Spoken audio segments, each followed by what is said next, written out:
कोई जवाब है देने वाले?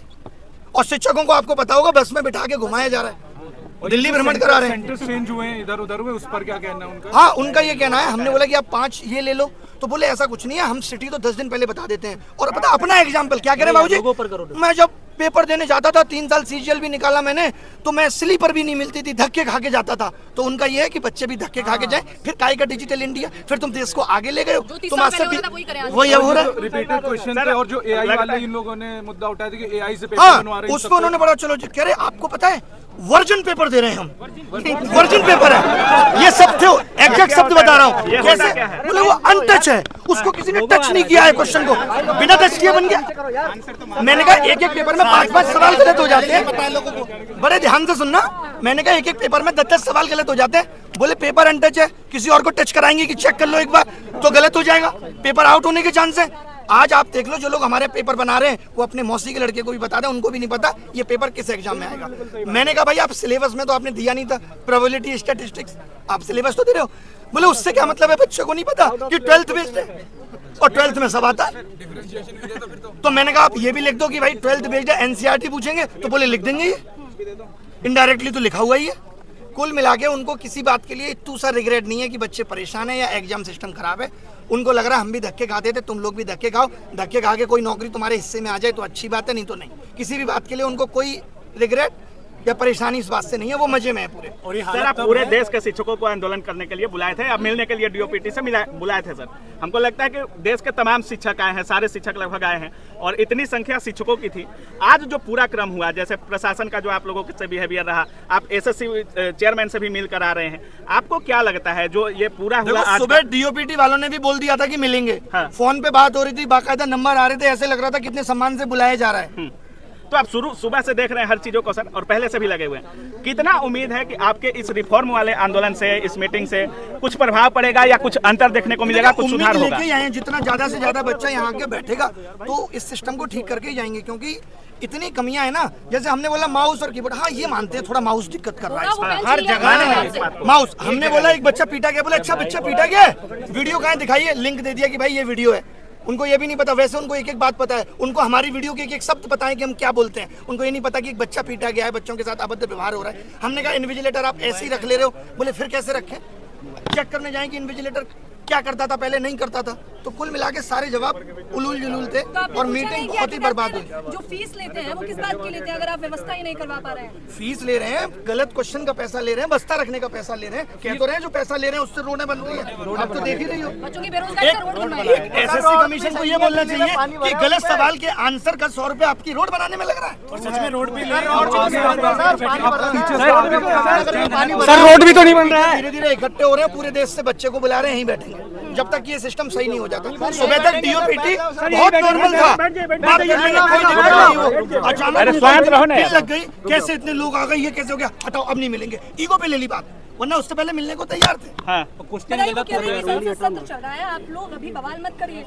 देखिए अभी संसद सत्र चलेगा, फिर 15 अगस्त आ जाएगा, उसके बाद दिवाली की छुट्टियां आ जाएंगी, फिर क्रिसमस आ जाएगा, फिर न्यू ईयर सेलिब्रेशन होगा, फिर मकर संक्रांति, फिर वैलेंटाइन डे, ये तो चलता ही रहेगा। समस्याओं का निदान होगा कब? उनका क्या होगा? ये सरकार की जिम्मेदारी नहीं है। सर जिनका लास्ट अटेम्प्ट है उनका क्या? लास्ट अटेम्प्ट पे मैंने पूछा कि आपके पास तो डीओपीटी से लेटर भी आ गया था, तो बोले उन्होंने यही तो कहा था कि इसको अग्रेसित करो, हमने कर दिया, रिजेक्ट कर दिया। अच्छा साहब बोले रिजेक्ट कर दिया। तो सर सीजीएल में होंगे क्या कुछ चेंजेस सर? कह रहे सीजीएल बहुत अच्छे से कराएंगे। सर कब कैसे डेट भी तो देते सर, डेट भी तो देते। लगा तो उनकी बातों से पोस्टपोन होने वाली बात में शायद ना हो, लगा है। लेकिन उन्होंने एक बात और कही, जब आप शुरुआत में आप लोगों ने वीडियो देखा होगा, उन्होंने कहा आंदोलन करने की जगह जंतर मंतर है, तो आप लोग जंतर मंतर आइए वहाँ। हाँ मतलब ये कि आप जंतर मंतर पे जाके बैठो, अभी आप यहाँ ज्यादा बैठने लगोगे, इनको लगेगा यहाँ बहुत ज्यादा भीड़ हो गई, तो यहाँ भी ये कहने लगेंगे अब यहाँ भी मत बैठो, तो आदमी कहाँ बैठे? सोशल मीडिया की आवाज आप सुन नहीं रहे, तो कैसे भी तो आदमी अपनी आवाज पहुंचाएगा। सरकार इतनी बहरी कैसे हो सकती है? बच्चों के साथ जो अभद्रता की गई उसका क्या जवाब मिला?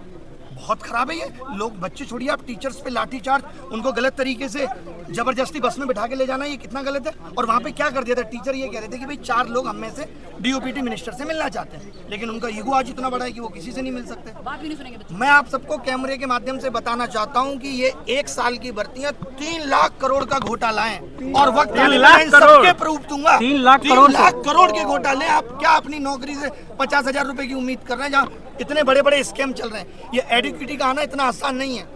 अच्छा, वो लोग शिक्षक का काम भी बता रहे हैं, वो कह रहे हैं आपका काम तो शिक्षा देना है, आप लोग आंदोलनकारी बन गए हैं। और जो बिना पढ़े लिखे नेता है वो शिक्षा पे पॉलिसी बना रहे हैं।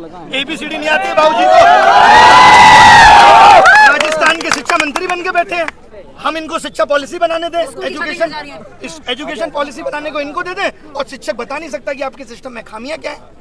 ये तो अगर वो दोगलापन है। हाँ, अगर वो गलती ही स्वीकार नहीं करेंगे तो आप क्या करने वाले हैं? आप खुद देखिए, 5 साल पहले बोला CET लेंगे, तब तक मनसाएं ठीक थी। CET लेने का मतलब ही साफ साफ ये था कि भाई कॉमन एंट्रेंस टेस्ट होगा, बच्चा एक बार फॉर्म भरेगा। इनको लगा ये तो गलत हो रहा है, रेलवे अलग से 500 करोड़ कमा के दे रहा है। आपको पता होगा रेलवे में 500 रुपए फीस ले लेते हैं और कहते हैं 400 वापस करेंगे। कब वापस करेंगे ये नहीं पता है। 1 करोड़ लोगों की 400 रुपए फीस रख कर बैठे हैं। गलत सवाल पूछने पे 100 रुपए इसलिए लिए जाते हैं कि आप किसी सही सवाल को गलत ना बताएं, लेकिन अगर वो सवाल गलत ही है तो इनको 100 रुपए वो वापस करना चाहिए। एक बच्चे से 2,500 रुपए वसूल रहा है, तो इन्होंने कमाने का जरिया बना लिया। अभी एडुकेटी 100 रुपए लिए जाते हैं, 100 रुपए, और एक पेपर में अब हो गया है कि 20 क्वेश्चन गलत, यानी 2,000 एक बच्चा देगा प्री में, और कम से कम 1,000 देगा मेंस में, 3,000 देगा एक बच्चा। इसमें तो संख्या बढ़ती जाएगी। अच्छा, बढ़ती, इसीलिए हर क्वेश्चन हर साल बढ़ रहे हैं। हमारे टाइम पे एक भी गलत नहीं आता था, फिर 2 गलत आए, फिर चस्का लग गया पैसे का, उससे रोड बन रही है। अच्छा सर, आप SSC चेयरमैन से मिले, कोई किसी और आयोग के चेयरमैन वगैरह से, जैसे आपका आंदोलन जो था या जो कह रहे थे DOPT से मिलने का मतलब इतना ही था कि हमें आप पूरे एग्जाम सिस्टम पे बताओ। हाँ। खाली SSC में ही नहीं, आप बाकी के एग्जाम सिस्टम पे भी बात करो। कुल मिला के बात यह है कि सरकार या उनके आयोग इस वक्त विफल हो रहे हैं, क्योंकि जैसे जैसे एस्पिरेंट की संख्या बढ़ी, इन लोगों ने अपने सिस्टम को अपडेट नहीं किया। आज ये आधार ऑथेंटिकेशन के लिए एक अलग कंपनी का सहारा ले रहे हैं, एग्जाम कंडक्ट कराने के लिए एक अलग कंपनी का सहारा ले रहे हैं, उसमें जो सर्वर सपोर्ट लग रही है वो अलग कंपनी की लग रही है। आगे आने वाले वक्त में करप्शन होगा तो आप यही नहीं पता लगा पाएंगे कि किस कंपनी ने लीक किया। शुरू में जब आपने बोला कि हम माथा टेकेंगे गुरुद्वारा में, तो वहाँ जितने शिक्षक जा रहे थे वो उनका कहना था कि वहाँ खोज रहे हैं कि अभिनय शर्मा कौन है। मतलब वही गुरुद्वारा में माथा टेकना जितना मुश्किल हो गया है कि टीचर जाके 50-60 गुरुद्वारे में माथा नहीं टेक सकते, कोई बच्चा तो वहाँ था आपको क्यों खोज रहे थे लोग? सर ने सबको एकजुट किया, क्योंकि ये सबको पहली बार हुआ है। बुलाया और हमने आह्वान किया। एकजुट आपने किया। वही क्या कर लेंगे इससे, मुझे खोजने से क्या, मैं तो हर जगह अवेलेबल हूँ। डिटेन कर लिया गया, आप कैसे बच गए सर? बाल बांका कर ले, मैं तो कह के आया था।